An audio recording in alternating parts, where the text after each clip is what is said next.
সূরা হাদীদের ২৭ নম্বর আয়াতের মধ্যে বলছেন, এটা আমাদের আজকের বিষয়ের কোরআনে পাকের আয়াত। সুম্মা কাফাইনা আলা আতারিহিম বিরুসুলিনা ওয়া কাফাইনা বিঈসা ইবনে মারইয়াম ওয়া আতাইনাহুল ইনজিলা ওয়া জাআলনা ফি কুলুবিল লাযিনা ইত্তাবাউহু রাফাতান ওয়া রাহমা ওয়া রাহবানিয়াতান। এখান থেকে এবার শুনেন, একটু চোখ কান সব খোলা রেখে। ওয়া রাহবানিয়াতান ইবতাদাউহা বেদাতের সাথে মিল আছে না?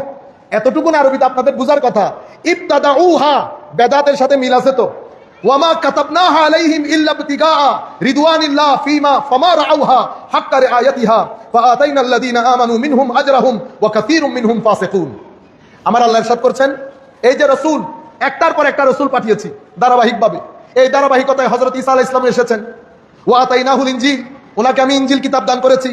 ওয়াজআলনা ফি কুলুবিল লাযিনা ইত্তাবাউহু রাফাতান ওয়া রাহমা, হযরত ঈসা আলাইহিস সালামকে যারা অনুসরণ করতেন আমি তাদের ভিতরে বিশেষ মায়া মমতা দান করেছি। বুঝেছেন? ওয়া রাহবানিয়াতান বৈরাগ্যবাদ, ইবতাদাউহা এই বেদাত তারা করেছে, এই বেদাত ইবতাদাউহা বৈরাগ্যবাদের বেদাত তারা করেছে। মা কাতাবনাহা আলাইহিম, আমি কিন্তু এটা তাদের উপর ফরজ করি নাই। ইল্লা ইবতিগা রিদওয়ানিল্লাহ, এই বেদাত তারা করেছে আল্লাহর সন্তুষ্টির জন্য। এই বেদাত তারা করেছে আল্লাহর সন্তুষ্টির জন্য, এটা বৈরাগ্য বেদাত আমি তাদের উপর ফরজ করি নাই। ফামা রাআউহা হাক্কা রিআয়াতিহা, কিন্তু এই বেদাত বৈরাগ্যবাদের যে বেদাত, এটার যে মূলনীতি, এটার যে ধরন, এটার যে গঠন, এটার যে আকৃতি, এটার যে প্রকৃতি, এই সব কিছু পরবর্তীতে আসা লোকজন মেনটেন করতে পারে নাই। দরবারের ওলি রাতে তাহাজ্জুদ করতেন, সারাদিন মখলুকাতের খেদমত করতেন, জিক্র ইলাহির মধ্যে থাকতেন, পরবর্তীতে আসা ছেলে নাতিরা এটা মেনটেন করতে পারে নাই। আপনারা বুঝতে পেরেছেন? পাহাড়ে চলে গেছে, আল্লাহ উনাদের আজর উনাদেরকে দান করেছেন, জমানার মধ্যে রাজা বানিয়ে দিয়েছেন, মুকুটহীন সম্রাট বানিয়ে দিয়েছেন, কিন্তু পরবর্তীতে আসা আউলাদরা সেই আদব রক্ষা করতে পারে নাই।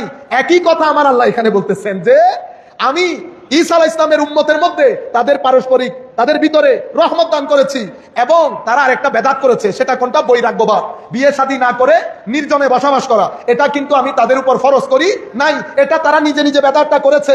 কিন্তু কেন করেছে? আল্লাহর সন্তুষ্টির জন্য। কিন্তু পরবর্তীতে আসা তাদের জেনারেশন এটার যে হুকুক, এটার যে নিয়ম নীতি পালন করতে ধরে রাখতে পারে নাই। ফাআতাইনাল লাযিনা আমানু মিনহুম আজরাহুম, তাদের মধ্যে যারা মুমিন আমি তাদের আজর তাদেরকে দিয়ে দিয়েছি। ওয়া কাসীরুম মিনহুম ফাসিকুন, তাদের মধ্যে বেশিরভাগ ফাসিক, তাদের মধ্যে বেশিরভাগ। স্যারের কাছেও প্রশ্ন, আপনাদের কাছেও প্রশ্ন।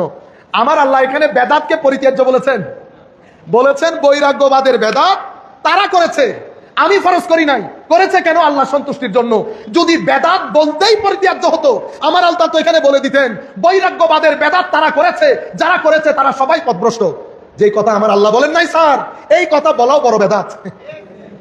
যে কথা আমার আল্লাহ বলেন নাই, আমি অনুরোধ করব আপনি ভাই ব্রাদার নিয়ে হাসি মুখে ঠাট্টা মশকরা করে আমার এই বক্তব্য শুনিয়েন, ভালো লাগবে আপনার।